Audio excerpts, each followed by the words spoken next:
Alrighty, good morning, everyone. Welcome to DAG's December meeting for 2024. It's great to have everybody here.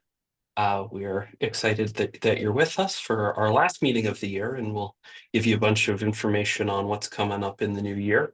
If anybody has events, activities, advocacy, announcements, things of that nature that they want to share with the group, please throw them in the chat. We'll do our best to call on everybody and make sure that we get a chance to hear what you're up to. So please don't be shy to share that information with us. As we start our meetings, we usually go through some advocacy items. So George, I know you had a few things you wanted to say on the ongoing discussions around 76th Place. Thank you, Eli.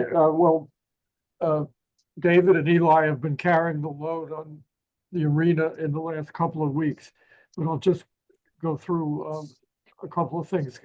Eli testified at City Council about a week and a half ago.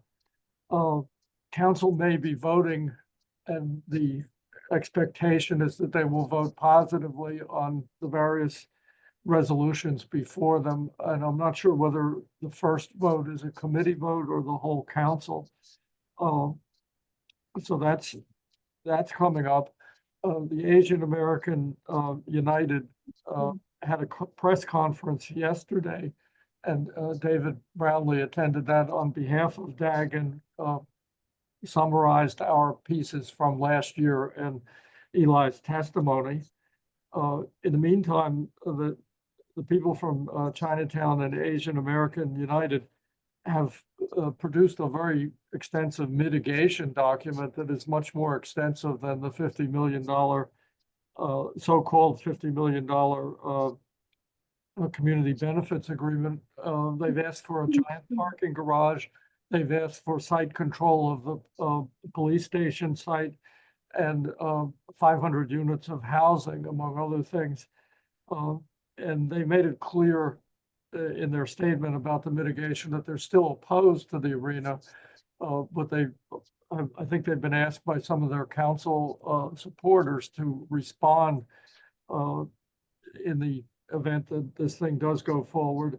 And then meantime, many of you probably saw the large spread in the Inquirer on Sunday that the Lindy Institute, aka Hara Steinberg, put out regarding their goals, which would be, I think, quite familiar to people who are familiar with DAG's positions, their goals for the project, if assuming it goes forward. So that's sort of just a factual overview of what's happening right now.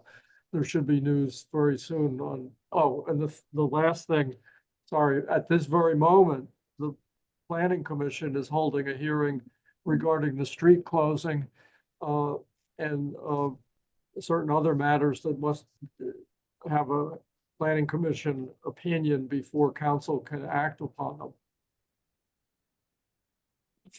Thank you for sharing all that, George. There's obviously a lot of being written and being spoken about there, and it seems like council is nearing a vote on that, and then everyone will sort of see what next steps are going to shake out following that decision. Seeing a couple things in the chat. Lisa, do you want to jump in, tell us about GBU's end of year celebration? Sure. Didn't expect to be called on, but thank you. Yeah, we're doing and many of you might have gone to the to Greenbuild that was in town earlier in November, and in December we're just want to appreciate everybody who put effort into that, as well as just everybody who's participated in some way with Greenbuild United this year. So hope to see many of you there. Thank you. Thank you for sharing that. Some news on SEPTA. DAG was one of many who called on Governor Shapiro to flex funding to SEPTA to support their financial gap, and that funding was put in place, which does help SEPTA get through to 2025 as they begin sort of the next round of negotiations to figure out what comes next and how they work their way out of this deficit. They also published a report, which was completed by eConsult, about 76 Place. Nika, if you could throw that in the chat when you have a second. Oh, I think you did. So there's a bunch of information in there about how SEPTA will be impacted, how Jefferson Station specifically will be impacted, and whether the Federal Transportation Authority will have a say and have concerns about what is being done to modify the station. So it's an interesting read and another layer in the many layered issues of the potential 76 Place development. So let me jump in. It's great to see people jumping in the chat. Kate Clifford, do you want to tell us what you've got going on?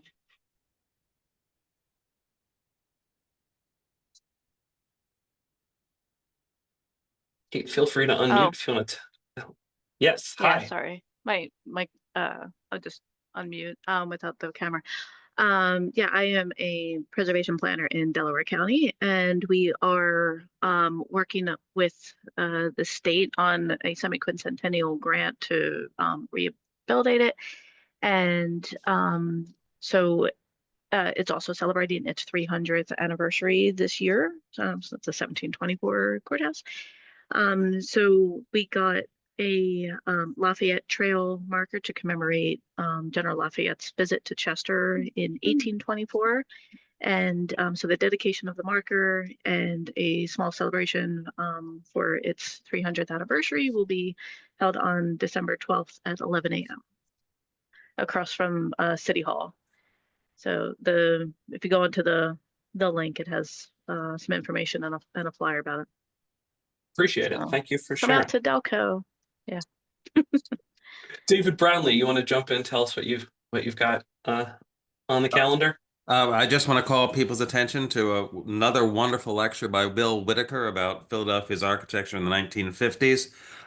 The special sauce is that it will be next in January 12th, Sunday at 3 p.m. at Frank Lloyd Wright's Beth Shalom Synagogue, which will be open for tours and exploration before and after the lecture.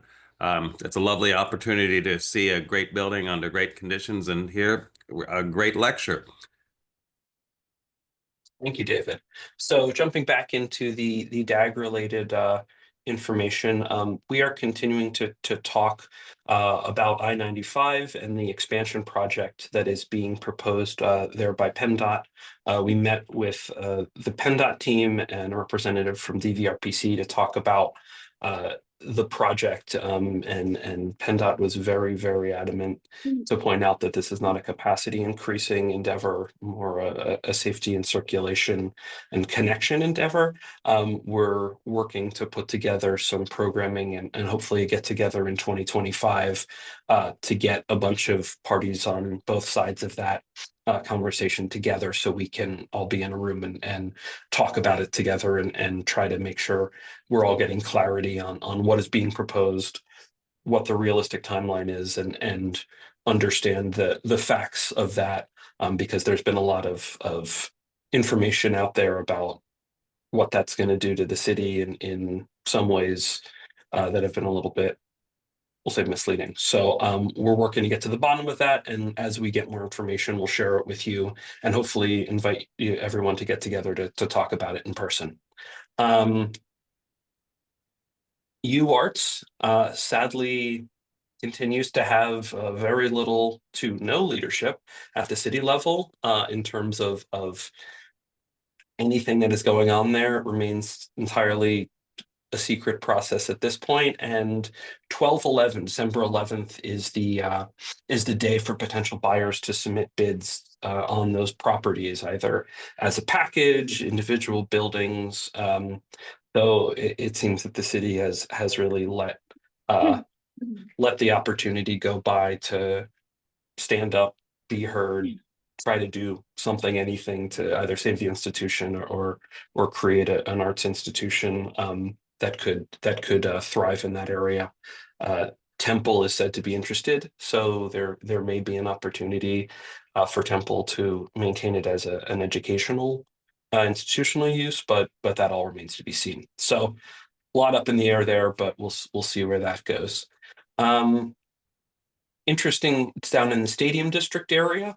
While Comcast Spectacor is talking about their $15 million increase to Xfinity Live, the Hines and PSDC, which is Philadelphia Suburban Development Corps, have proposed a large 1,367 unit mixed-use development with entertainment and office. Many of the uses, the interesting mix of uses that Comcast Spectacor had initially floated. So the Eagles and Flyers and Phillies have presented a unified front against that project, but Kenyatta Johnson is supporting it. So that's going to be an interesting one to keep your eyes on. And we're going to reach out to those teams and see if we can get them to come and present their work here at DAG and talk about it, because it seems like a very good use for what is a lot of underdeveloped land down in the south part of the city. So more to come on that. So why don't we jump into some programming that's upcoming? And Marcia, do you want to give us an update on what's coming up at DAG? Sure. Thanks, Eli. On January 16th, DAG will be hosting Jesse Lawrence, Philadelphia's new Director of Planning and Development. Before this appointment, he served in the administration as the Associate Deputy Mayor for Planning and Strategic Initiatives. His previous experience was with the Philadelphia Redevelopment Authority, the Philadelphia Land Bank, and the Philadelphia Housing Development Corporation. This is a one-on-one event at the Center for Design, Philadelphia, at 5:30 in the evening, and it's a great opportunity for our membership to introduce themselves at the reception, which will follow the program.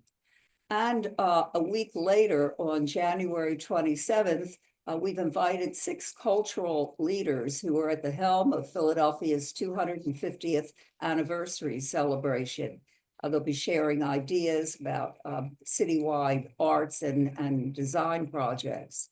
Val Gay, the city's chief cultural officer, will moderate the event, and the panel will include Michael Numis, Director of Philadelphia 2026, who spoke to our DAG members shortly after his appointment earlier in the year. Denise DeLeo Kim, Executive Director of Philadelphia 250, which focuses on inclusive community revitalization projects. Bill Adair, Director of Art Philly 2026, an effort to position the arts as interpreters of the anniversary.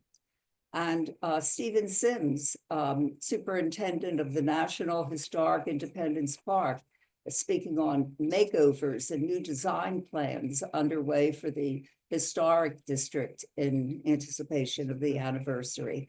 And Jane Golden, Director of Mule Arts, which will serve as an umbrella organization for several significant projects. This is a star-studded in-person evening event, which you will not want to miss. And it's also an opportunity for you to meet these people and see if there's a position, a program for you as well. And then on February 27th at 5:30, one-on-one with Molly Lester, who will be launching her new book, Building Ghosts. So hope to see you at all those programs. Eli? Thank you, Marcia. So yeah, we've got a good slate started for January. A few more things on that list. We have been in touch with Octavia Howell, the new incoming director of the Planning Commission, and she has accepted our invitation. We just are working on the logistics of getting that event together. So that'll probably be in February or March. So another one-on-one session with her and a chance to ask some questions directly and get to know her. She has presented at DAG before in her previous role at Pew. So she's not new to DAG, but we're excited to have her in person and have her back in Philadelphia. We've also kicked off or are kicking off our new DAG Spotlight series in January. This is a really interesting chance to get in close on a specific project around the city. So we're kicking it off. Digsaw is going to be presenting their Clay Studio project, really beautiful building on North American Street. So that program, we're going to always run it on the first Tuesday of the month. So January 7th from 9 to 10, Digsaw will present the Clay Studio. The following month, again, still getting the logistics together, but we'll be up on our website soon. Kieran Timberlake will be presenting their 2300 Market project, which is really coming along and is a really fascinating reconstruction, adaptive reuse, mixed use, overbuild, kind of really wild, beautiful project. So I'm excited to see the details of that one as well. So there's a lot going on at DAG. Nika's been dropping links in the chat.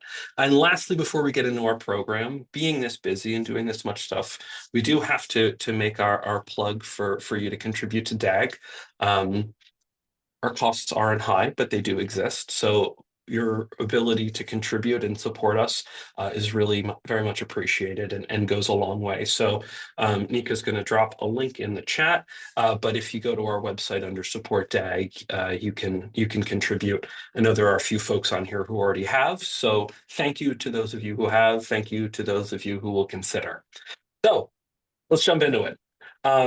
First off, we will have a Q&A, so please, as you think of questions, don't be shy, put them in the chat, and we'll make sure to get to as many of them as we possibly can. And we have a great panel today, and I'm going to turn it over to Nika Faulkner, who is not only our wonderful DAG Fellow, but an active preservationist working in the field on exactly the types of projects we're going to be discussing today. So she is the ideal person to help moderate the Q&A and kick us off. So Nika, take it away. Hi, everybody. Nika Faulkner. I am very pleased to welcome Paul Steinke. Having worked with Paul previously and as a preservationist by trade, I'm always happy to share a room or a screen with him. Paul is the executive director at the Preservation Alliance for Greater Philadelphia. If you don't know, the Preservation Alliance is an organization dedicated to preserving and enhancing the historic and cultural resources in the Greater Philadelphia region. Paul is very well known for his genuine care for the community and commitment to preservation efforts, and it's made him a very respected figure in this field. He also serves as board treasurer for the Fund for the Waterworks and serves on the board of directors of the National Preservation Partners Network, Temple University Libraries, and the City and State Pennsylvania Advisory Board. So without any further ado, Paul, you can take it away. Well, thank you, Nika. That might be the loveliest introduction I've ever had the pleasure to receive. Much appreciated.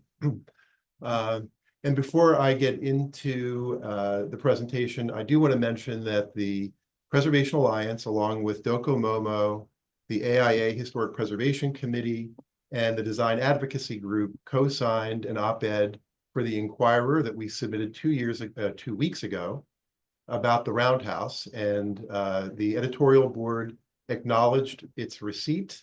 However, it has not yet seen the light of day, so keep your eye out for that. And if we don't get them to publish it, we will look to publish it somewhere else. We're all still reeling from the tie vote at the Historical Commission last month, which we were hoping would designate the property as a historic landmark in Philadelphia, but on a tie 6-6 vote, the motion failed.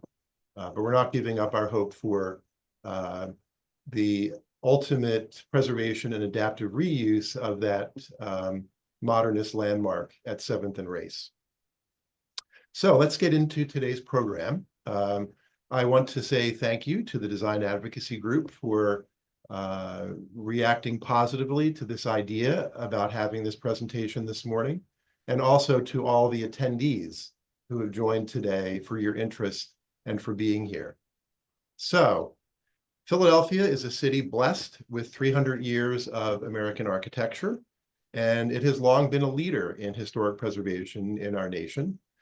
From the work of Francis Wister, who founded the Society for the Preservation of Landmarks in the 1930s, to the creation of the Philadelphia Historical Commission in the 1950s, one of the first citywide municipal historic preservation agencies in the country, to the restoration of more than 800 decaying colonial and federal era houses in Society Hill in the 60s and 70s, to Historic Landmarks for Living, a firm which converted multiple empty factories into apartments in the 1980s, to the restoration of Litz, the Wanamaker Building, the Reading Terminal, and the PSFS building in the 1980s and 90s, the recent rehabilitation of landmarks like the Met, the Divine Lorraine, Bach, and the Battery, and countless projects, large and small, both in Center City and in neighborhoods across the city. By some measures, Philadelphia has made very good use of its historic architecture. But during the recent building boom in the last 10 to 15 years, too many worthy structures that lacked historic protections fell to the wrecking ball, raising an outcry in affected neighborhoods who demanded stronger preservation regulations and incentives from City Hall. In 2017, during his first term, Mayor Kenney impaneled a historic preservation task force on which the Preservation Alliance and several others represented on this call participated. The final report of the task force was issued in 2019, hard to believe that's 5 years ago, and resulted in legislation enacted by City Council that will be in part the subject of today's meeting. In addition, changes to the city's 10-year tax abatement in 2022, plus a significant enhancement in Pennsylvania's historic tax credit program this year, have helped level the playing field and given Philadelphia's ample stock of worthy historic buildings a fighting chance to find new life and to continue their contribution to the city's economy, built environment, and quality of life. Which brings us to today's program. I'm joined today by Hannah Stark, the Director of Policy and Communications for the Preservation Alliance, David Waxman, founding partner and managing principal of Partners, Philip Balderston, founder and CEO of Odin Properties, and from the same firm, Justin Kaplan, Director of Development at Odin Properties. They will give us examples in West Philadelphia and Germantown, respectively, of projects that have benefited from some or all of these enhanced incentives for historic preservation. Next slide, please. And there is our panel today, as I just said, and we're going to have a Q&A at the end. So a quick overview of the enhanced incentives. Coming out of the Mayor's Task Force on Historic Preservation and their recommendations were 3 bills that were passed by City Council in 2019 and went into effect in 2020. One is to allow accessory dwelling units for owner-occupied residential properties that are on the historic register. The second bill eliminates parking requirements for rehabilitated buildings that are on the historic register, with a 50% reduction in parking requirements for additions to historic buildings. And third and finally, on this municipal level, is the bill that enabled up to CMX3 zoning by right for properties that originally had a commercial or institutional use and are listed on the Philadelphia Register of Historic Places. So those 3 bills were passed and went into effect in 2020.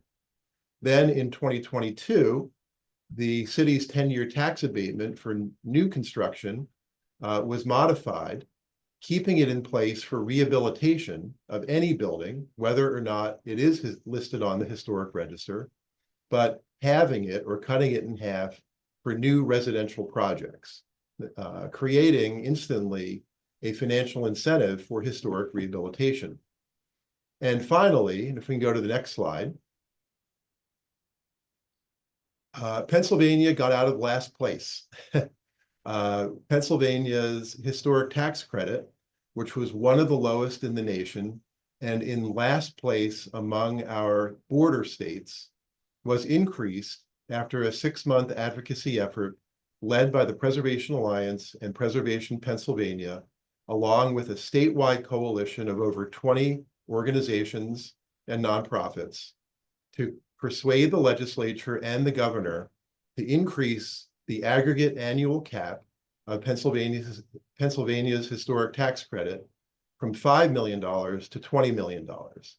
And that will go into effect on July 1 of 2025, which puts us even with Maryland and puts us finally ahead of Delaware to our south. Although, as you can see, we still lag behind our other border states, but it is a big improvement. And we will be seeking additional enhancements to the historic tax credit in Pennsylvania in the new legislative session that begins in January. Next slide. So now, let me turn the program over to our first speaker, David Waxman, who is founding partner and managing principal of Partners. David, please take it away. Sure. Thank you, Paul. Thanks, Hannah and Eli and everyone here. Really appreciate all the interest. And today I'm going to talk to you a little bit about this small adaptive reuse projects that we are finishing up in West Philadelphia on 41st and Haverford. If you want to click, you guys control the slides on your end? Paul, yeah, there you go. So just first, a little history. This was part of the West Philadelphia Passenger Railway Company. They would lay up the trolley cars in this location. This is actually a stock certificate that I found on eBay for the company. Obviously, everyone on this call is probably pretty familiar with West Philadelphia as the first trolley car subway, and obviously this building was an important component to the growth of West Philadelphia. Next slide. So we obviously got historic tax credits on this project, and one of the best parts about that is you get to have Nika and her firm run the research on the properties and find all kinds of interesting original photos. And this one on the left is an original photo, which is pretty darn cool. Obviously an old map showing where the location is. Obviously development is spread out actually past us now with what's happening at West Park. It's pretty wild to see how West Philadelphia just continues to expand in all directions. Next slide. Some later images on the left side. It looks like from the cars to be like the 40s, but you can still see the building generally looking the same. On the right side, some historic images. Next page. So when we acquired the property, and thanks to Oscar for these images that he supplied to Cindy and Nika's group, the building was in pretty rough shape. It was occupied by a gentleman who lived in a portion of it, and then you had some arts groups just kind of in there doing their thing. But it was just a big, open, voluminous space with very, very high ceilings, and obviously windows on all sides, which means you have a lot of opportunity to do some interesting things with the property. Next page. So we purchased the property in 21. We allowed the arts groups to stay rent-free for a while they found a new place to call home. We got the property listed on the National Registry. Certainly not a difficult one to get listed. The history here is pretty important. The building is historically significant. And same thing with the part 2. This was not a challenging application by any means. And then we leveraged the city legislation to not have to have parking and to be able to have some live-work loft units on the first floor, as typical retail commercial on this corner is not a layup by any means to find tenants to go in there. While the mixed-use zoning is well-intentioned, it's often fine to find businesses that will lease spaces that can work outside of the landlord having to basically subsidize the business. It also makes financing these projects harder because lenders don't like neighborhood non-credit retail. Next page. So this is just a rendering of what the finished product will ultimately look like. This is a little cleaner. We tend to like the brick to not look 100% brand new, and instead like the patina that you have on that, so long as the building is watertight. Obviously, the windows here are sort of everything. Our architectural window company does all of our historic properties, and they do a great job with it. Particularly that front second floor unit, those windows are massive, and when you're inside the unit, this image doesn't do justice to how large they are. Next slide. So like I said, the building was just a huge voluminous open space. So we effectively put in 2 floors, but then each floor has lofted units. And then if you see at the top, there's this really interesting courtyard, which serves as the entrance into the building.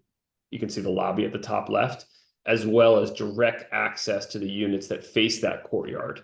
So it creates a really nice feel where you enter through this, what will be a landscaped courtyard. And also there's seating out there, which we think makes for a nice amenity to the property. So this is the first floor. The commercial spaces in the front are really live workspaces. Then we were able to get lofts in a bunch of these units. So they become really nice sized studios that are very livable. Next slide. So this just gives you a sense of the volume of the space. We were able to keep the trusses. We were able to expose the trusses. They laid out and were basically party walls between the units so that we could keep them exposed, drywall around them. But the building laid out really nicely and really efficiently. Next page. And then your second floor, you have a lot of lofted units. And then that front unit I referenced is just, windows for days with really, really, really high ceilings since it's not lofted. Next page. So there's just some progress images you can see on the top right with the windows in. You can see, like I referenced, the brick. It's been cleaned up, but by no means are we trying to go in and repoint it and make it look brand new. The top left is after we poured a brand new slab in the space before they started framing. Bottom left is an image from that front unit, and then you can see an image of the hallways. And again, where we were able to keep the trusses exposed, it creates a nice detail in the hallways and adds some character to the space. Next slide. So obviously the topic of this is, sort of financial incentives and, the way we look at historic tax credits. And I think we've done something like 12 or 13 projects now with them is, they're really a great tool that allows us to de-risk these transactions and provide a financial incentive for us to take these on. The fact of the matter is most lenders don't love adaptive reuse. Every bank has that one deal at some point in the history that went bad because typically the person doing it didn't have a clue what they were doing. But because of that sort of scarlet letter, it makes these things harder to get done. So banks will tend to want to lend lower leverage on these projects. So you need the tax credits as a buffer. And then on the equity investor side, it's sort of the same thing, is that they're scared of the product type because of the horror story of some deal that went bad that either they did at some point or they heard about. And so you need to be able to put the credits into the deal, which typically is about 15% of project cost. And yes, there's additional costs associated with the credits, but effectively 85% of that credit is quote unquote free money that benefits the owner after the 5-year hold period. And so that kind of gives you that cushion to do these transactions. Also, obviously, typically these projects may be located in neighborhoods that are undergoing redevelopment, and these projects sitting vacant, such as maybe not this one, there were people in, but like Poth Brewery, for example, which we recently finished. That's a square block in Brewerytown that sat vacant for 20 years before we developed it.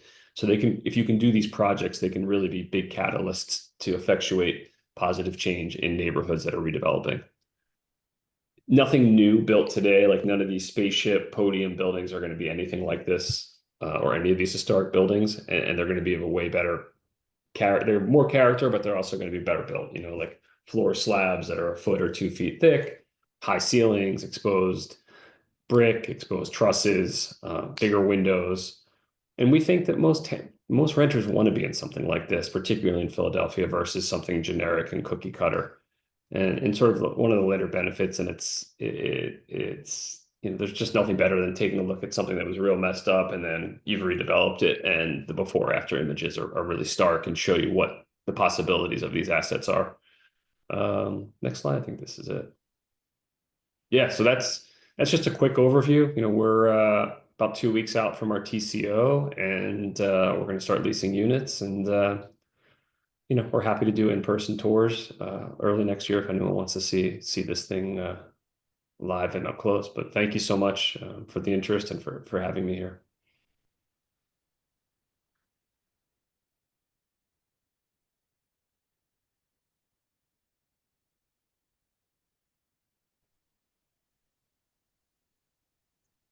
Paul, if you're talking, you're muted. Yes, thank you, David. And now we will move on to Philip and Justin from Odin Properties. Hi, I'm Philip Alderston, the founder and CEO of Odin Properties, and a lot of the things, of course, that David touched on are kind of the realities of what it is that we do. But I still want to take the time to thank Paul and the people at Preservation Alliance, because without the tax credit structure, especially buildings like the RAL department store that we did, would be impossible. And so thank you for kind of all your hard work and making things like this possible. So for those of you who are not familiar, the CA RAL department store is right at the corner of Germantown and Shelton, in the Germantown neighborhood. I actually used to drive by the building as a teenager, and had seen it for many, many, many years.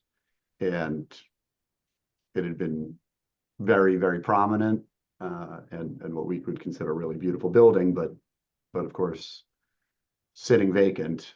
And so when we had the opportunity to purchase it, we had to jump at it, even if, again, it was not going to be, I would say the economic viability was incredibly challenging, but we had to do it anyway. So the building is at 5627 Germantown Avenue. And if you want to go to the next slide. It's made up of really kind of two sections. Those, again, who are familiar with it, driving by, there's like a 4-story section and then an 8-story section behind it.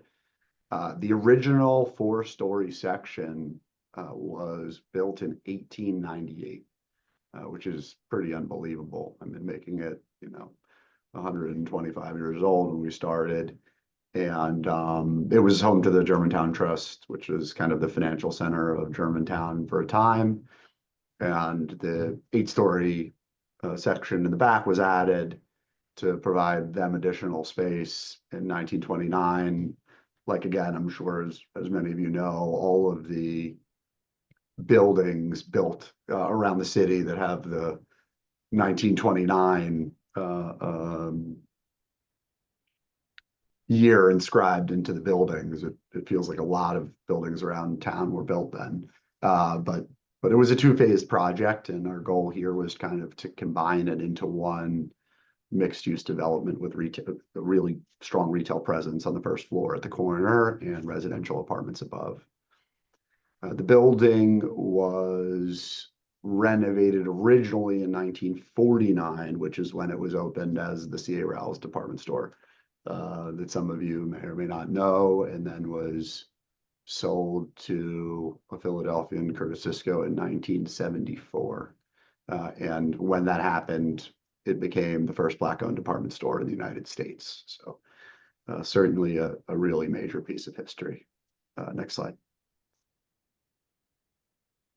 And so we included a couple pictures. This is what it looked like in the 50s when it was originally opened. These pictures are from the Library of Congress, which is pretty cool. And This was a typical 50s department store in the middle of Germantown for a time. Next. And so, yes, it's pretty clear to see, again, if you're familiar, we've got more pictures here, but the back 8-story building is a really classical example of Art Deco. It kind of screams Art Deco, and the 4-story section in the front is a good example of Georgian Revival, you know, built around the kind of turn of the century. Next. So this is the building, again, for those of you who are not familiar with it, this is what it looks like today, thereabouts. The 4-story section above the retail, you've got apartments, you have a gym in there, you've got community spaces and some small office spaces and apartments. And in the back, of course, that tower, you've got apartments, total of 47 units and ground floor commercial. We also have a roof deck on the top of the 4-story building, which is really, really cool. And yes, of course, we did take advantage of the tax credit structure. Without that, the building would still be sitting vacant as it has, you know, since the department store was closed, which our understanding was, you know, in the late 70s, early 80s. So since prior to our purchase, you know, in 2021, the building had sat vacant, you know, completely vacant except for the first floor for something like 40 years. And again, without those historic tax credit programs, it would still be sitting vacant. Now, today, this is what it looks like. The picture on the left is our lobby, and you can see our kind of lobby furniture in there and some mailboxes. And the picture on the right is a community room that's used by the residents. And, you know, our goal was to kind of create a pretty cool residential environment here where people would be excited to live, and at the same time do it cost effectively so that members of the community could afford the rent. And I think we tried our best to accomplish both of those aims, and you can see kind of some of the design elements that we incorporated here. Most of the design work on this project was done by us in-house, aside from, of course, the architecture. Next.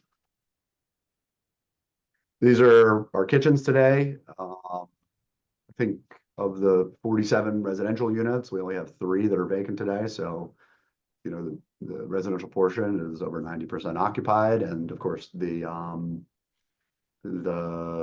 commercial portion is 100% occupied.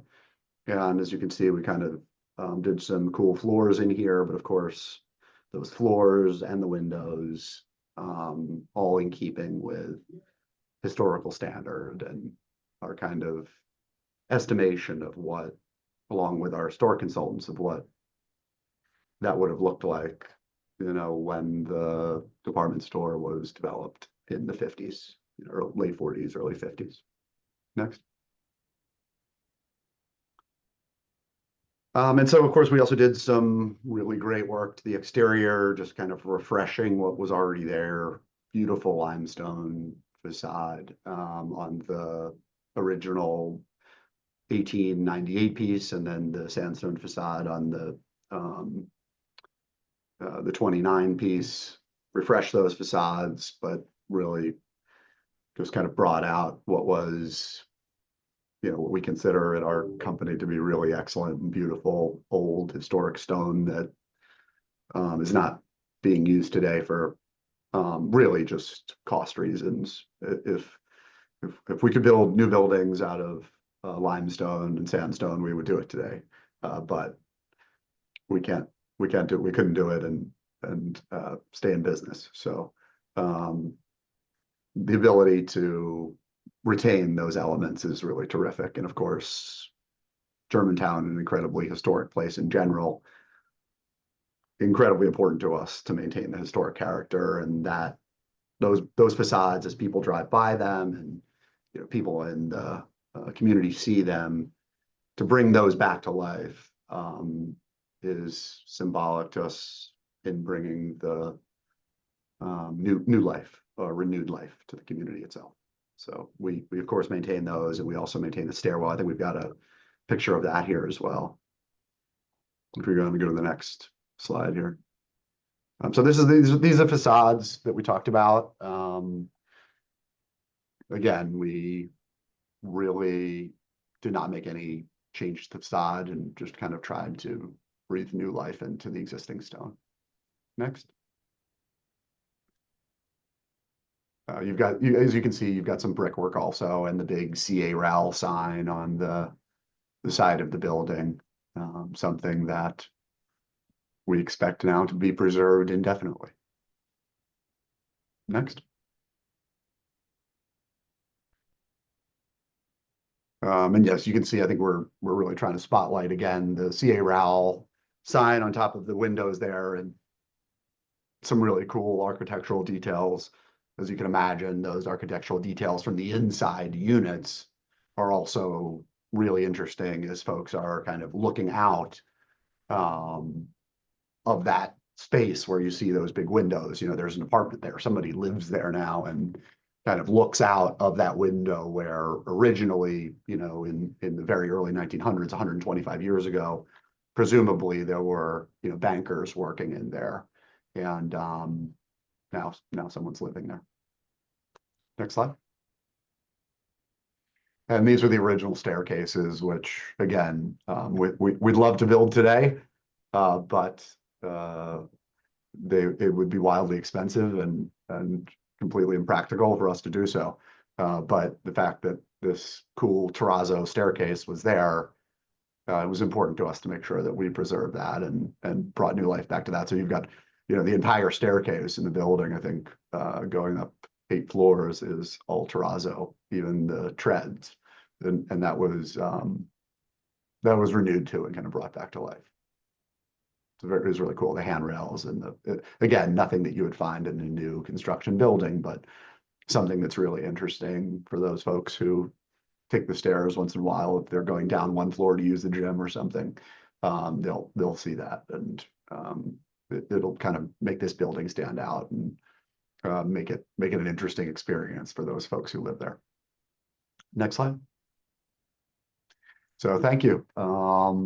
Again, thank you for having us and for spotlighting the building. Just as David said, if there is a follow-up or if somebody would like to see it in person, don't hesitate to contact us.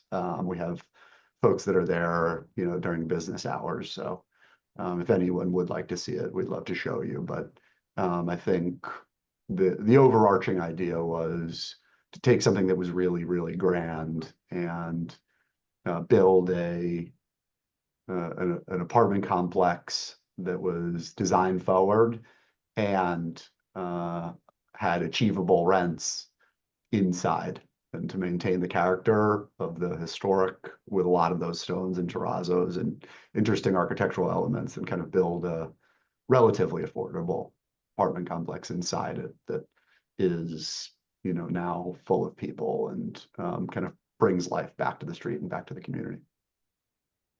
Okay, well, thank you, Phil, and thank you, David. 2 examples of rehabilitation and adaptive reuse projects that were facilitated by municipal, state, and federal historic preservation incentives, and are not only bringing life and activity back to those buildings, but adding consumer demand, especially in the Germantown and Chelton commercial district, that hopefully will help to revive that as well. So the next part of our formal presentation will be Hannah Stark, our Director of Policy and Communications for the Preservation Alliance, who will take us to the end, and then followed by Q&A. So Hannah, please jump in. Good morning. Thanks, Paul, and thank you to both of the presenters before me for conveying such wonderful examples of why these incentives are so important and are needed. So I'm just going to take a few moments to talk about our continued advocacy, because as Paul mentioned at the beginning of this, we have seen new success in recent years about strengthening both state and municipal incentives.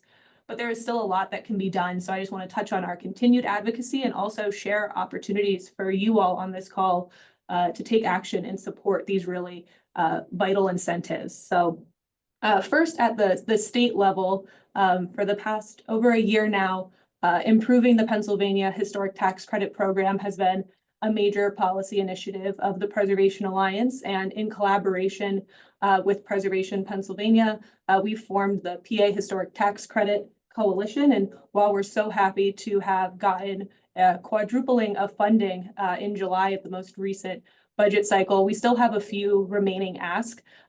First and foremost of those is increasing the per project cap. Right now, when you apply for this state program, you are only allowed to request its tax credit of $500,000. And in thinking of how large some of these projects can be, $500,000 just really doesn't make as large of a dent as we wish it did. So we're asking to raise that per project cap to at least $1.5 million. We think having that cap will really allow more projects to take advantage of this, and it'll be so much more impactful. So that's our major ask right now, and we've been working with our legislative champions to really get started on that for the next legislative session. We also have two smaller asks that we're looking for right now. One is tweaking the fee schedule for how it works. That would give more support to the two state agencies that administer these programs, the Department of Community and Economic Development, as well as the State Historic Preservation Office. What we've heard from them is they can't administer the program as much as they would like to in the most effective manner due to just staffing capacities and not having a lot of funding for this. So we think if we tweak the fee schedule a bit, that DCED and the SHPO will be able to better administer the program, have more reliable announcement dates, things like that, just provide some standardization across the board.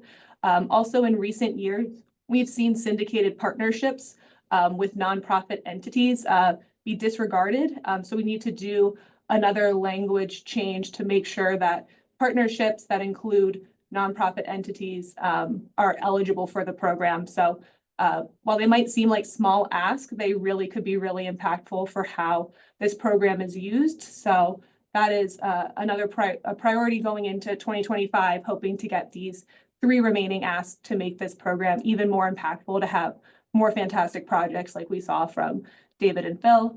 At the municipal level, as Paul talked about, a lot of the incentives that we've seen enacted in recent years came about because of the mayoral task force on historic preservation.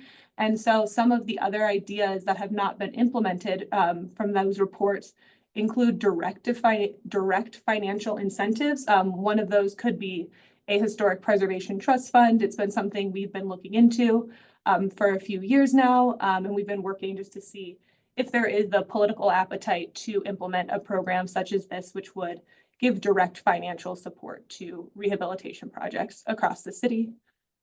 Next slide, please. So most importantly, how can you all on this call help make a difference and see these incentives strengthened and better implemented across our city and our region? First, I'll just give a plug to the Preservation Alliance's monthly advocacy update. We provide a monthly email newsletter that talks all things advocacy that the Preservation Alliance is doing, and we do provide a lot of opportunities to take action. So, as we embark on the next round of our advocacy at the state level, we'll include opportunities for you to reach out to the relevant state legislators to send emails, to get them on board with those asks that I detailed in the previous slide. So if you're not already signed up to receive our newsletters, that's really the best place to find out how you can take action to support these issues. Also, what's really important is just educating elected officials. They're the ones that have the power to make the changes that we're seeking. So sharing success stories of completed rehabilitation projects across districts, whether it's your state officials or your city council members, it's just really important to have them see the tangible impacts of these programs. So if you're an architect, a developer, someone working in an adjacent field that sees the benefit of these, just continual education to our elected officials goes a long way to show that these projects are important. They mean so much to the communities. And so just continuing to talk with them, no matter your role, is really important. And making sure that when we do have these asks, that they're engaged, educated, they know why these projects are important. Also, just, we're always trying to grow our coalition of people who are interested in this area, whether you're architect, developer, real estate group, like there are so many people that could be impacted by these programs. So what we saw when we were successful of raising the historic tax credit annual cap to 20 million over July, it really was, we had a really diverse and broad coalition of, I think we just added our 24th organization yesterday to that coalition. So it was really a statewide effort. And we can see having multiple groups say the same message is so important, especially when we're working with elected officials. So specifically, if you are interested in helping us continue to improve the state historic tax credit program, I mentioned that coalition earlier. If your firm or organization would like to get engaged with us, you can send an email to advocacy@preservationalliance.com. We are continuing to work with that coalition. We have regular calls about different opportunities to take advantage and see how we can best work together. So it's just really important for us all to work together to see how we can make those changes. And yes, as Eli just said in the chat, we are so thankful for having DAG support throughout all of this advocacy that we have been doing. And I think that brings us to the end of my portion, so we can open it up to Q&A with all of our panelists. And thank you again to everyone who's so interested in this work. It really means a lot to see so many on the call. Good. Thank I you think all. that's our cue to turn it over to Nika for the Q&A, if I'm not mistaken. Yes. Thank you all so much for your presentations and for being here today.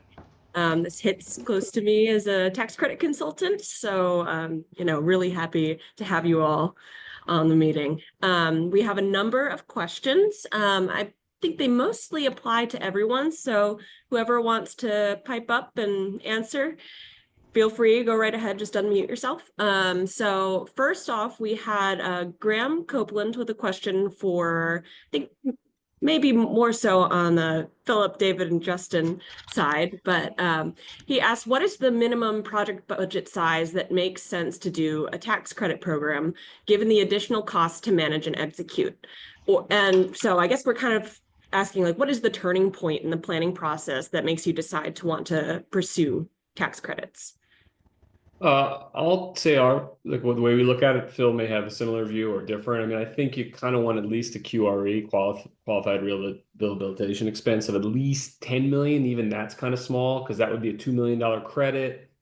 You're probably getting 80 cents for that. And then, there's a lot of sort of bullshit that goes along with like having to do it and cost.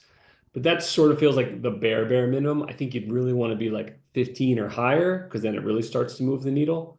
And then obviously, to the extent the state will increase to this $1.5 million. I mean, we've won the state lottery, I think 3 times at this point, and we've gotten like $200,000.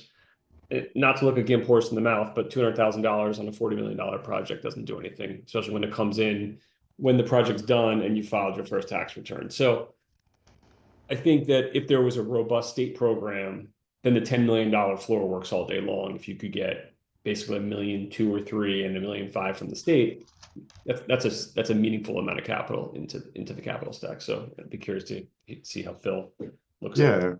I mean, I think the only nuance there would be that if you're doing your own single family home project and you're kind of doing it to historic tax credit standard, and you have a use for the credits yourself, so you don't need to kind of monetize those credits.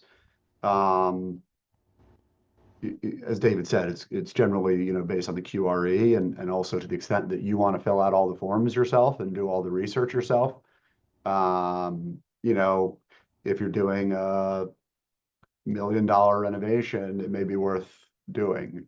For a commercial project, I think if you're gonna try to monetize those credits up front, I think David's probably spot on that if it's below 10 million, just given kind of the complications of the structure and associated costs, is probably not going to make a lot of sense. But if you are doing a commercial project, and again, you have a use for those credits yourself, you know, I don't, depending on how much work you're willing to do yourself, research, et cetera, and forums, et cetera, you know, you may be able to bring that number down to maybe 2-3 million at the minimum. Again, if you're gonna take those credits yourself and you're gonna do a lot of the research yourself, it may be worth doing. But if you're gonna monetize those credits, I agree that really anything less than 10 million probably is not gonna be the most efficient execution. Great, thank you guys. I think that also answers Douglas's question, who asked to explain the value financially of tax credits at all levels, but maybe you have something else to add to that as far as the value goes. Yeah, I would just say that you know, the idea is that if you're doing a large project, you know, over 10 million, and you know, let's call it a $10 million project, and you know, the bank may only be interested in financing 6 of that 10 million. So then the question becomes, okay, where does the other 4 come from? And if you're granted, you know, again, rough numbers, something like, you know, $2.25–2.5 million worth of tax credits, you'll be able to sell those tax credits up front for 2 million and use that $2 million as part of to defray the cost of the project as part of that $10 million cost. And so that's why they're so valuable, and also why for many of these projects without those tax credits, you know, just like our project, they wouldn't happen. I think that brings us to George Claflin's question. So he has asked, would you take us through the pro forma of a typical project? And he also asked, are credits usually sold by the developer to other entities? What is the application and allocation process? We can start there. Sure. It's a 3-part question. Yeah, so I think let's use Phil's example. It's nice round math.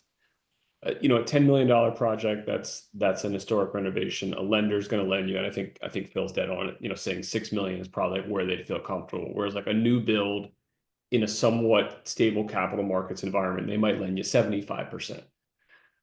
If you needed $4 million of equity, unless this property is in like a main location where you're getting huge rents, it's probably not. It's probably a 41st in Haverford or Cheltenham in Germantown. Your rents are your rents. You can't do anything about it. And your construction costs are your costs. It costs you the same to build there as it costs you to build in Rittenhouse. So the return profile is not there for the $4 million investment. It just doesn't work. The project's never going to happen. So the credits, and this is a blanket statement, but generally equate to about 15% of your total project cost. So if all of a sudden you can replace that $4 million with $2 million, and then you need $2 million of cash, that the numbers start to work, the returns work, and it gives you that margin of error that you need, or a margin of safety really, that you need to do the project. In terms of the process, so typically we'll engage a third-party broker, for lack of a better word, to go to market and sell the credits. So the buyers of the credits are, I've sold to PNC Bank, Berkshire Hathaway, NGM Insurance. We're doing a deal now with Sherwin-Williams, the paint company. And every company has their own nuance, their own pricing, their own rationale for doing it. The main rationale is obviously they're buying 100% tax write-off for a discount to that. So they get a discount on their tax bill, and they get to do something good. They get to show their investors or people like, we're good corporate citizens, we're helping these projects get done. Or they might have other things like Sherwin's, like, you have to use our paint in your building. Okay, well, that's fine. Just, you know, don't overcharge us. And then you're selling the credit. You're typically having to bridge that credit though, because they're not putting 100% of it in day one. So you either need your senior lender to bridge the credit because it gets paid in tranches, or you're going to a third-party specialty lender that is bridging that. So the other piece of the puzzle here is the sheer complexity of these transactions and the sheer number of lawyers involved, because you've got a tax credit investor set of lawyers, you got your senior lender set of lawyers, you've got our lawyers, and then if you're bridging with a third-party lender, you got their lawyers. So there's a lot of masters to serve, and the structure is extraordinarily convoluted and complex because you're doing a master lease structure, and the org chart looks like something crazy. So it's the juice is worth the squeeze, especially once you've done a couple and been tortured by it. You got to get used to it. But by no means, is it an easy thing? Yeah, I think that would be my what I would add is that it's incredibly complex. So it's probably not something you would want to attempt if this wasn't your profession in terms of selling the credits, because it's incredibly convoluted and fraught with potential challenges. And so, if you're doing this again on a residential home, even if it was a humongous, very expensive renovation, or if you're considering just like doing this on a one-off project that you may be looking at, I would probably recommend against that unless it's something that you really want to make a career, because it is incredibly complex. Whereas, if you're just kind of wanting to apply for the tax credit program, that's and doing a tax credit renovation, but you're able to kind of keep the credits in the entity that's doing that renovation or yourself personally. That's probably a much easier way to go.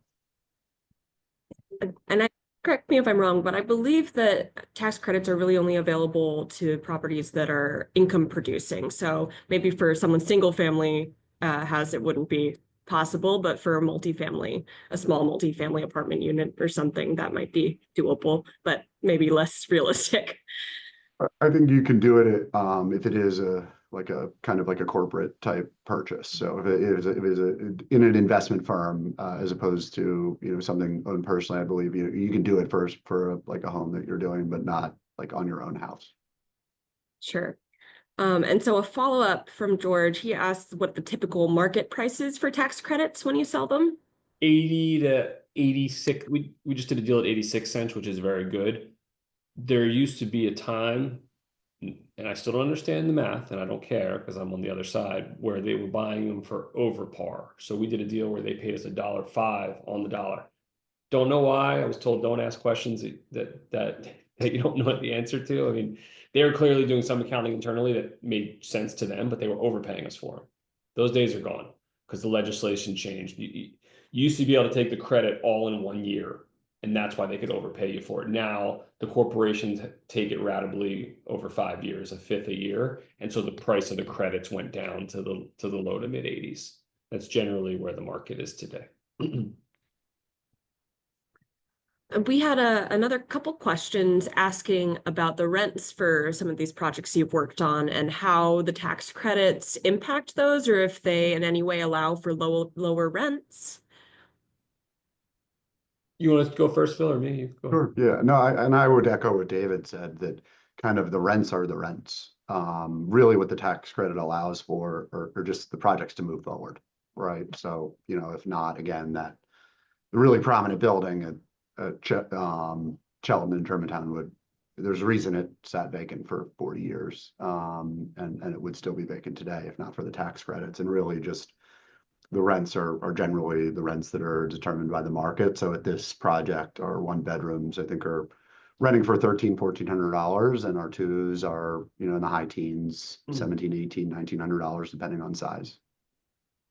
I think what was interesting, we've had this conversation with investors, is like, do adaptive reuse projects trade at higher cap rates, meaning lesser value than new construction? And are you getting at a comparable new construction? Are you getting lesser rents?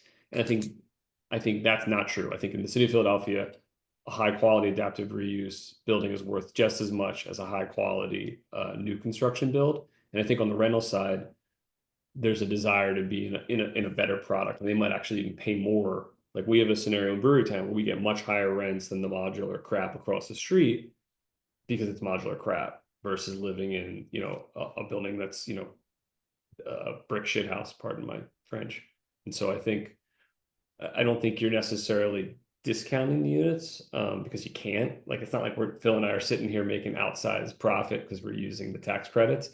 They're like the means to just like getting these things done, and then you're torturing yourself further to get it over the finish line, because these renovations are generally, they are riskier. I mean, there's no doubt about it. I mean, there's you can uncover everything in the building, but there still might be something that gets missed. I had a couple of questions from Andy Toy. The first one, just speaking of costs, he's wondering, and this hits a little bit close to home for me, but he's wondering about the cost of consultants, assuming that they're involved in the project, which they typically are. But was that a significant cost? Like, how did that factor into your planning?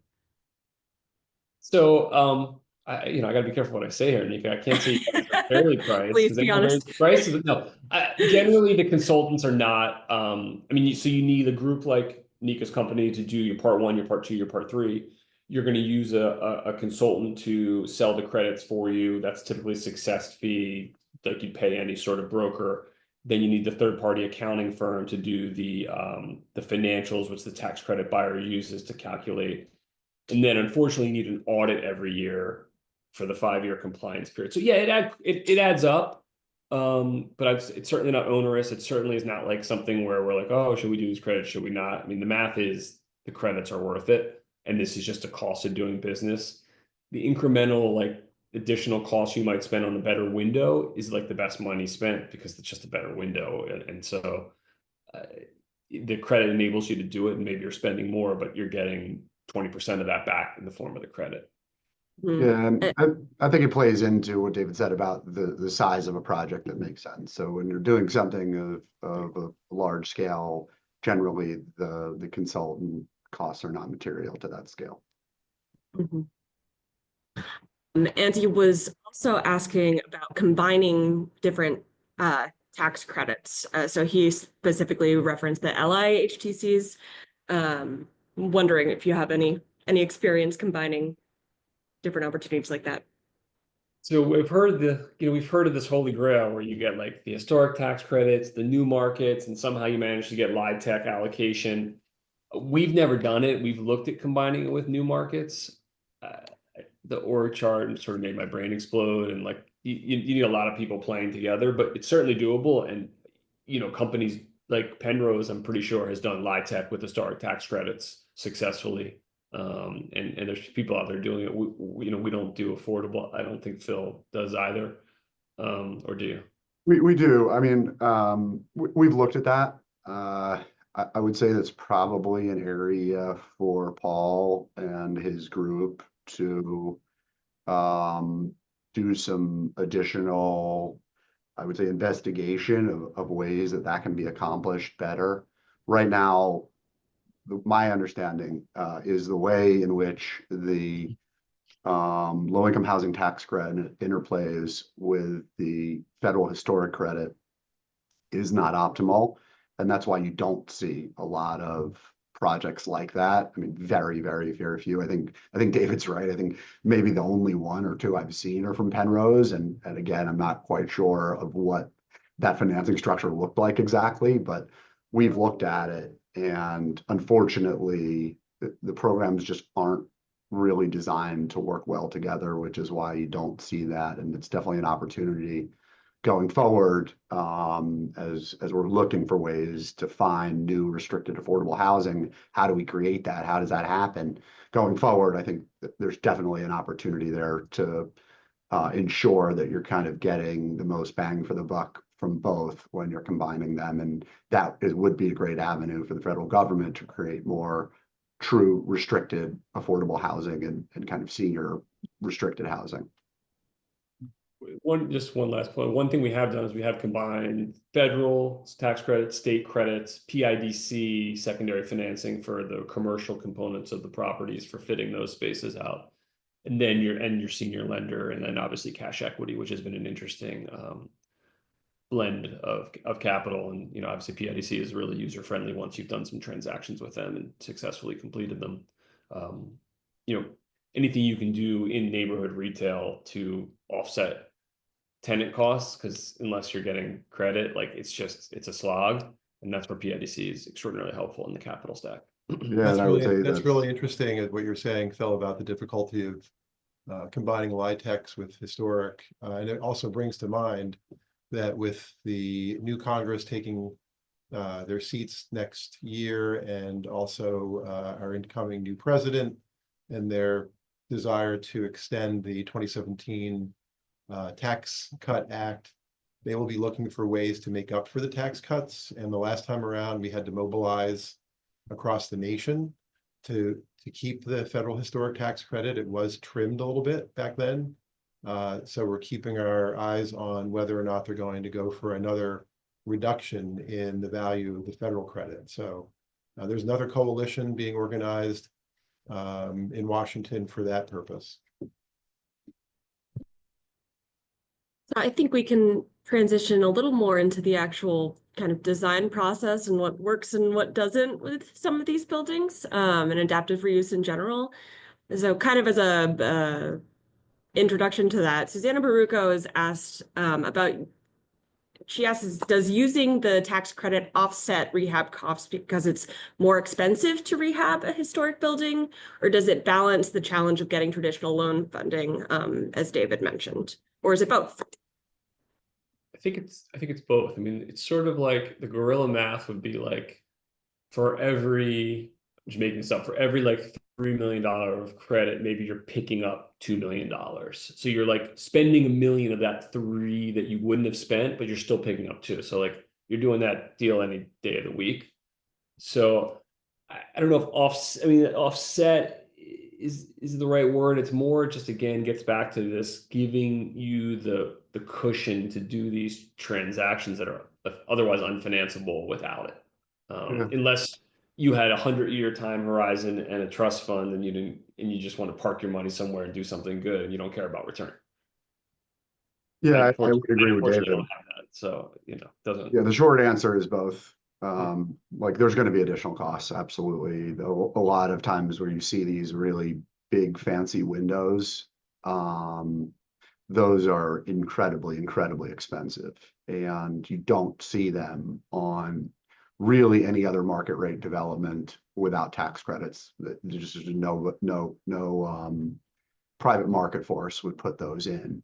The reason that they're there, and you see these really amazing, windows that look like the original windows, and they're big and complex and curved, they've got arch tops at some points. And the reason that you see those is because of the tax credit program. If not for the tax credit program, you would see kind of standard off the shelf vinyl windows that you see in rehabs that are done without the tax credit program. So that's just one example. There are other examples, but there is additional cost that's offset by the credits, absolutely. But I think David's exactly right. It really is both, and that's why a lot of the reason why we go down this road. John Hawk is wondering if you could touch on any particular role of incentives in addressing adaptations required for life safety compliance. So do you have any examples of experiences or challenges that you've had regarding like code updates or that kind of thing? David, if you want to start. I mean, generally, they're like pretty good about, like, if you have an existing stair tower, and like, so we have a couple of buildings where like the pitch of the stair, like I go up 3 flights and I'm winded because it's just like the craziest pitch, and maybe the stairs like this wide, but they'll grandfather those in. Or you can get relief in other respects, either through code, or if you have to, you go to Board of Building Standards, and they tend to be pretty understanding. So I'd say there's not necessarily incentives. It's more just like, if it passes muster and like, it's not going to create a danger. I mean, obviously you don't want to do anything where, like, God forbid there's a fire and this stair like doesn't work. Well, you can't do that. Like, it's got to work. But if it's just not, the pitch is off by 10 degrees, I mean, like that's fine. So I think that's how we've generally worked with things of that nature.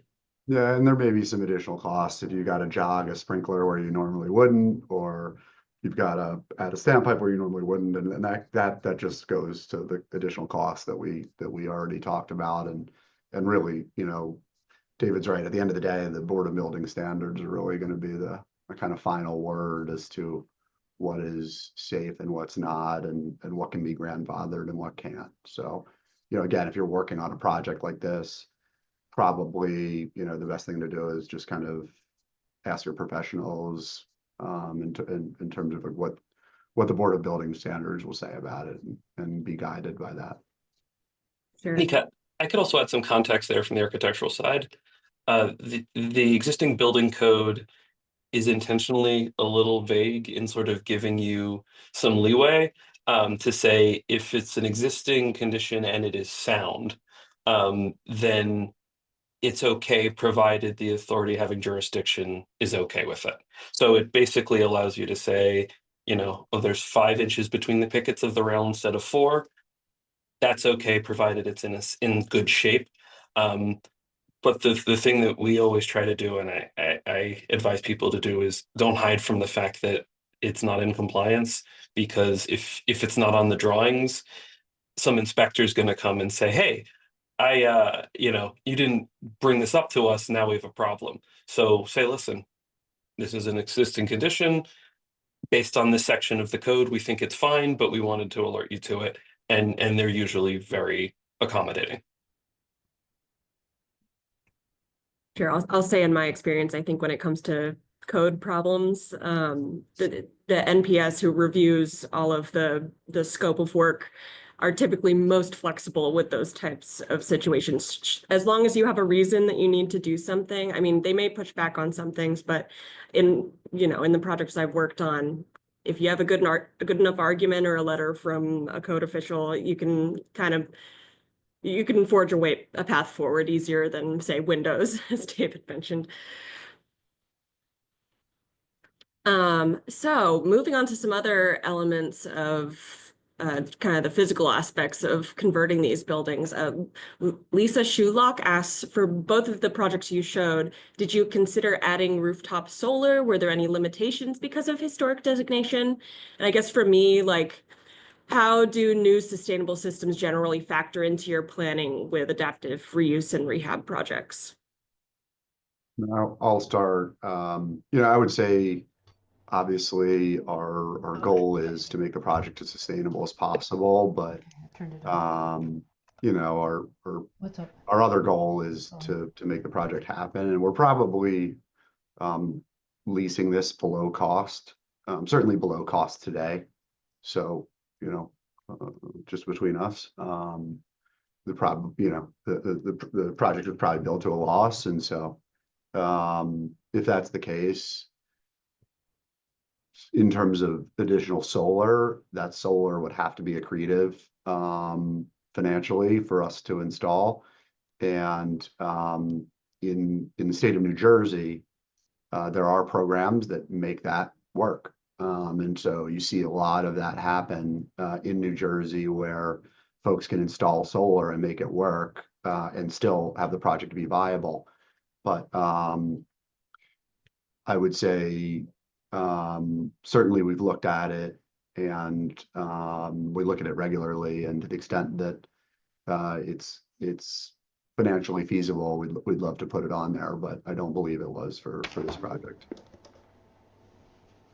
Yeah, I mean, similar. Unfortunately, like, you're not getting a rent premium for having this. And we'd love to do it. We want to do it. It's just it doesn't work in these types of projects. I think also from a historic perspective, it would make the part 2 a little more challenging if these solar panels are staring out at them. I know with like condenser units, they have to be hidden, and sight lines are really important. So those things do play in as well. But I think a lot of it, again, just comes down to, like, our rent's our rent, the costs are the costs. If you're adding on extra costs, there's not a big benefit to us to run these, and then you get back to a place where these projects don't pencil. Lincoln asks, would energy efficiency tax rebates make a difference for doing things like solar? We've looked at them. They're not huge in terms of moving the needle. The dollar amounts. They're interesting for sure, but it's still not enough. I think, like, the tax credit is like a perfect example of a program that works, right? Like, it's X% of the cost. Here you go. This is how it works. You sell it. The money comes in on the front end. You can bridge it, and you can pay for this project. A similar thing for energy efficiency, or like a similar thing. Like, I've had conversations with government people of, like, what do we do with these office buildings?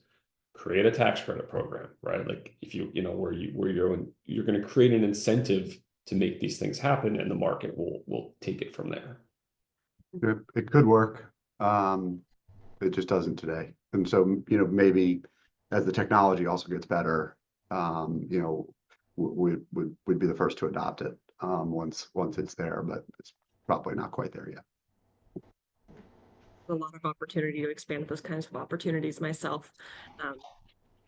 No, we had a couple questions about ground floor retail and tenants. You both spoke about the difficulty of finding ground floor retail tenants. So David Brownlee asked, what's the key to success? And then Kate Clifford asked, what control do you have over the ground floor appearance, given that tenants may want certain looks for their brand? Are those two things connected? Okay, so I've probably leased businesses to 75, mom and pops. Of those 75, a very small percentage were sustainable businesses that are still around today, run by people who are serious people and are adults. A huge portion of them are just looking for handout. They have a bad month. They come to you, the landlord, because they think you have endless money and you're supposed to solve their problem. So it's really challenging. And so while the code wants retail, and I get it, it's well-meaning, well-intentioned, like in certain locations, ground floor retail is just very challenging. And lenders hate it for this exact reason, because there's no certainty of getting paid. And so they'll tend to ding you on that income and that vacancy in such a way that it really greatly reduces proceeds. In terms of aesthetic, like certain tenants want it. So like a Pop Brewery, Rival Brothers was like, this is the exact aesthetic we want. We want to be here. This is the type of building we want to be in. And it was like a no-brainer for them. So certain tenants almost like self-select to be in these sort of interesting buildings. But I'd say overall, having too much retail in these buildings, it can be really problematic. And it takes a lot of luck, frankly, to land the right tenants. It takes a lot of time and hand-holding. And like, I'm sure, Phil, you're probably playing leasing agent. Like I'm out here like trying to recruit good tenants and this is not, and then the problem with that is when a problem happens, like, oh shit, I got a direct line to the owner now. I can go to them when I have a bad month. And so it creates this dynamic that as the landlord, you don't really want to be in, but you need these tenants because you're required to put ground floor retail in per the code. Yeah, I think that's right. I mean, I think you as a landlord, if you're dealing with a large, national retailer, you're going to have very little say in terms of what their aesthetic is. I mean, they're just not interested if it doesn't fit their aesthetic. It's that's what their company's all about, right? And so, the not the hard and fast rule. I would say generally, the bigger the company is, the less say you're going to have. And so if you're working with a mom and pop, yeah, you may have some say into what the space looks like. Versus if you're working with, a humongous, global retailer, no chance. They're going to build it the way they want, and they're not interested if it doesn't look the way they want. But I would say, obviously, the unfortunate part, as David alluded to, is that folks are going to have tough months. So financial staying power is important, to the extent that you can find even a mom and pop retailer that has some stability independently.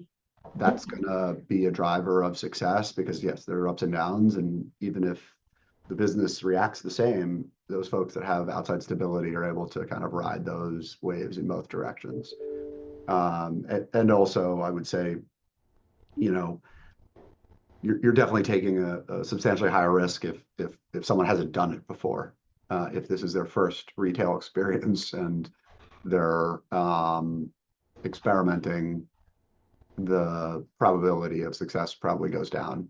And so all those things together, but at the end of the day, we're out here in a lot of cases trying to find the retailer that will work in this location. And, again, we're not in Rittenhouse, and we're at Germantown, Shelton, or, we're in West Philly, or we're at a location where your demographics, what retailers really look for, right? They draw a circle around the property and say, okay, what are the incomes? What's the density? How many people live here? And how much money are they making? And how much disposable income do they have? So if your demographics are bad, which, in most cases they are, then really what you're, those big retailers are generally not going to be super interested. And I would say that's only gotten worse post-COVID. Even the retailers that were interested pre-COVID in those areas, given the challenges that they have there now, they're just not interested in doing it anymore. So it's gotten even harder. And so I think generally like the retail spaces, the sizes will shrink. Instead of having a 5,000 square foot space that you may have been able to lease in 2019 in a neighborhood without great demographics, today you may be at like, 1,000 square foot spaces or 800 square foot spaces in order to get a bunch of kind of small retailers that have a manageable monthly rent in there. But you're working to do it any way you can. Well, thank you all so much. I think we're just about running out of time here. Susanna Baruco did ask one question that I think is maybe a good note for us to leave on that we don't necessarily have to answer. I think we're kind of doing it today, but it was how can we convince other developers to do these projects more often? How can we make this like a more public thing that people know about? And I think also building off what Hannah said, it's education, right? It's getting people to know how things work and that it's available and pushing for more money in these systems. So that's my final note, but thank you very much. Yeah, so as we wrap up, please throw your cameras on, give these guys a round of applause. We certainly do appreciate it. My answer to that final question is that these projects are extraordinarily difficult, and these guys take a significant intellectual and emotional beating going through them. So we appreciate the hard work, and people really have to see a project through and all the trips and falls that you go on an existing building before they know it well enough to keep going. So it takes some serious stomach, and it's not for everyone. So appreciate you guys contributing and sharing your experiences with us. So with that, this ends the year of programming for DAG. We certainly appreciate you. We've got a lot of stuff going on in January. We'll be in person at least twice in January and at least twice in February. So come have a glass of wine, come hang out with us and spend some time. And if you haven't yet, I saw a few people did, send a few bucks our way. We really do appreciate it. And Happy New Year, happy holidays, and see everybody in January.